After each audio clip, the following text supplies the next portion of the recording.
Alors, ça, c'est la première chose. Bon, on va revenir sur les limites de ce que ça peut avoir comme effet sur le comportement de nos élèves. Mais il y a un autre enjeu qui a déjà été évoqué ce matin. D'abord, c'est le CO2, vous ne le voyez pas, vous ne le sentez pas. Même la pollution atmosphérique, les nanoparticules, si vous vivez en ville, oui, vous pouvez de temps en temps vous rouler, il y a une voiture qui passe à côté de vous, mais globalement, vous ne la voyez pas. C'est des changements qui sont quand même globalement dans le temps long, notamment la disparition des espèces. Donc, il y a un enjeu de perception, d'appréhension. Ce n'est pas quelque chose d'évident qu'on peut toucher comme ça du doigt tout de suite. Donc, il y a un enjeu de formation pour nos étudiants, pour nos élèves. Et aussi, on peut se heurter à des croyances diverses. Parce qu'en effet, on n'est pas face à quelque chose d'une évidence, ou en tout cas, ça le devient un peu plus, mais ce n'est pas toujours aussi clair que ça. Donc ça, c'est l'importance de former une forme d'esprit d'analyse, si vous voulez. Et le deuxième, c'est qu'on va devoir faire des choix difficiles. C'est des problèmes systémiques, on a évoqué, ça touche plein d'aspects de nos vies. Et donc, on est face à des choses complexes, avec de l'incertitude, de l'ambiguïté. Et donc, il va falloir débattre. Qu'est-ce qu'on va faire comme choix? Au nom de quoi? Il n'y a pas, et on l'a dit pour les technologies tout à l'heure, Jean-Pascal l'a dit, il n'y a pas une technologie qui va nous sauver, qui est la bonne. Il va falloir faire des choix technologiques, il va falloir faire des choix politiques, sociaux, sur voilà, tous les aspects de la vie que j'ai mentionnés. Et donc, comment est-ce qu'on va décider ça? Si on veut préserver un peu nos sociétés démocratiques, il va falloir qu'on apprenne à débattre, en tenant compte de ces différentes croyances et en essayant de se dire, OK, on n'est pas sûr des choix qu'il faut faire. On a des scientifiques qui nous disent, voilà ce qui se passe, puis qu'est-ce qu'on en fait? Ici, changement climatique, on doit réduire les émissions. OK, on fait quoi? On met une taxe carbone, ou on essaye de mettre des incitants pour que les gens polluent moins. On interdit les voitures à moteur thermique, comme ça va se faire dans certaines villes, ou bien on essaye d'encourager par la fiscalité le choix de voitures électriques ou de moyens de mobilité douce. Okay, ça, c'est des choix de société. Il va falloir en débattre, il va falloir en discuter, ou bien il y a des gens qui vont décider pour nous. Donc, comment est-ce qu'on va faire?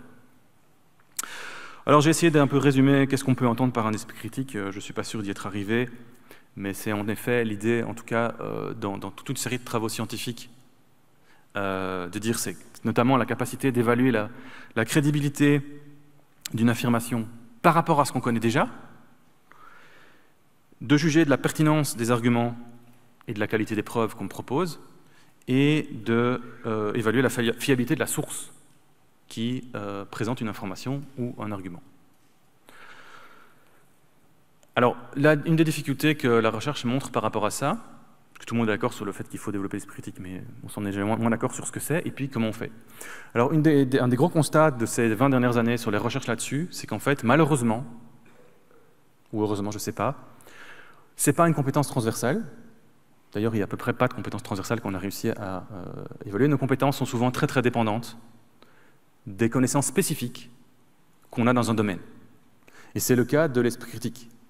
C'est très, très difficile d'être critique dans tous les domaines. Vous savez être critique beaucoup plus facilement dans les domaines où vous connaissez des choses. Vos domaines d'expertise que vous enseignez, les domaines auxquels vous vous intéressez, où vous avez des informations. Et même des experts des sommités mondiales dans un domaine, quand vous changez de domaine, et je suis bien placé pour le savoir, j'ai écouté de nombreuses éminences scientifiques, et quand ils vous parlent d'éducation, souvent ils disent des bêtises. Pourquoi? Parce que ce n'est pas des experts en éducation. Et donc malgré toute leur formation scientifique, toute leur connaissance, quand on change de domaine, l'esprit critique il est moins présent, c'est plus compliqué.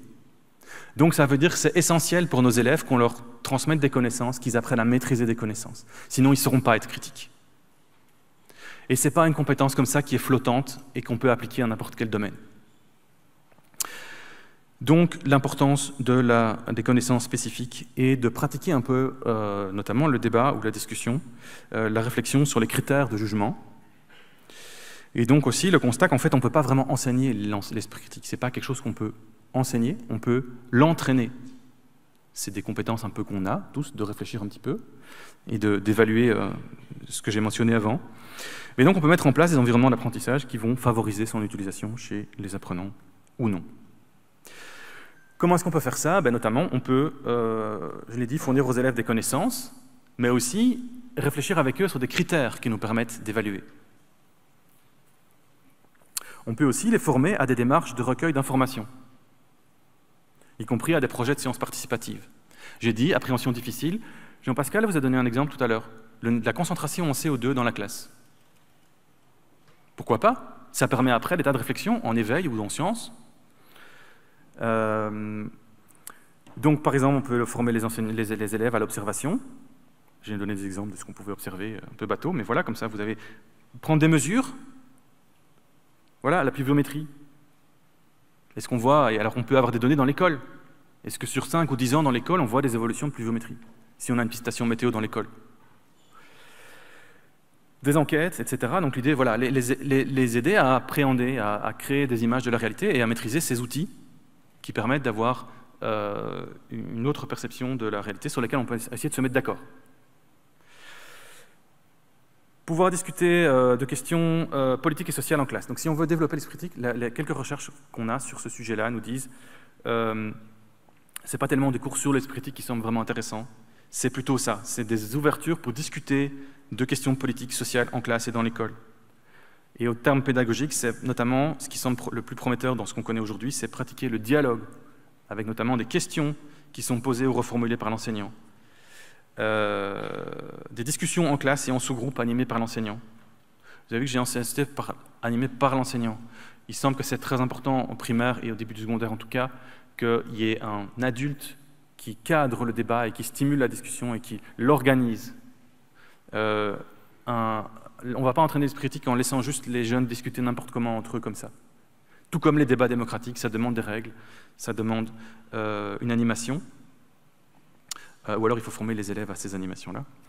Et alors, confronter les élèves à des exemples ou des problèmes authentiques et situés. Donc ces débats, ces discussions, ça porte sur des trucs un peu incarnés. Et ça va marcher d'autant mieux qu'on essaie justement de se dire qu'est-ce qu'on pourrait faire, qu'est-ce qu'on pourrait suivre comme démarche de résolution de problème, est-ce qu'on ne pourrait pas faire des jeux de rôle aussi, pour justement se mettre dans la peau des gens et s'obliger à, en fait, prendre en compte différents points de vue, se décentrer un petit peu. Et je vous ai donné 2 pistes là, avec des outils un peu plus concrets pour faire ce genre de choses.